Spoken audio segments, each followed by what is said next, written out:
তো অনেক ভাই বোন আমায় কমেন্ট করছে, দাদা তোমার নাম কি, তোমার বাড়ি কোথায়, কি কাজ করো, কোন ক্লাসে পড়াশোনা করছো, এখন কি করছো। তোদের বলছি, ভাই আমার নাম জুয়েল রানা, আমার বাড়ি হচ্ছে হরিরামপুরে, আমাদের জেলা উত্তর দিনাজপুর, দক্ষিণ দিনাজপুর, আমাদের পিন নাম্বার 733125, আমাদের অঞ্চল 6 নম্বর বাগিজাপুর, আর আমাদের থানা হরিরামপুর, আর আমাদের জেলা দক্ষিণ দিনাজপুর।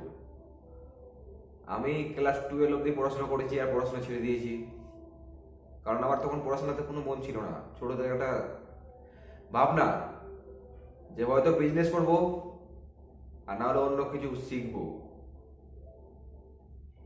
কারণ 9টা থেকে 15টা অবধি, 9 to 5, এটা জব করা লোকজনরা জানে কতটা টাফ। কাজ কাম ভালো করে করতে হবে, না করতে পারলে উপর থেকে আবার বসে ডাট খেতে হবে। সব জায়গায় সেম জিনিস, নিজের বিজনেস তৈরি করতে হবে। নিজের বিজনেস যখন ইচ্ছা তখন যাবো, তখন ইচ্ছা থাকার মানে তখন বাড়ি চলে আসবো, কে কিছু বলার নেই।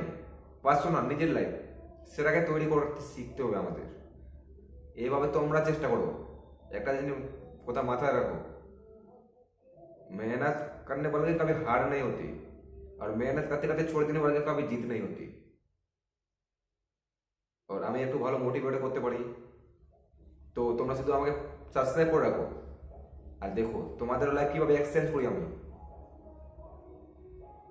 ইমোশনাল মোটিভেট, যেটা তোমার ধাক্কা মারতে মারতে সামনের দিকে নিয়ে যাবে। সবসময় ওই লোকদের সাথে চলাফেরা করো, লোকজনদের সাথে যারা যারা বড় বড় স্বপ্ন রাখে, তাদের সাথে না, তাদের সাথে যারা যারা তোমার স্বপ্ন পর্যন্ত পৌঁছতে পারবে না। কারণ ওই লোকগুলো তোমার ধাক্কা মারতে মারতে সামনের দিকে নিয়ে যাবে। যে লোক সাঁতার কাটতে জানে না, সে সমুদ্রের মধ্যে ঝাঁপ মারো, ওই সমুদ্রের ঢেউ তাকে ধাক্কা দিতে দিতে দিতে সামনের দিকে নিয়ে যাবে। ওই তখন যান বাঁচার জন্য সাঁতার কাটার চেষ্টা করবে, আর ওই থেকে তার শুরু হয়ে যাবে সাঁতার কাটা স্টার্ট। Same cheese. তো ঠিক আছে, আজকের জন্য এতটুকুই। নেক্সট ব্লগে আবার তোমাকে কিছু বলছি, সাবস্ক্রাইব করে রাখো।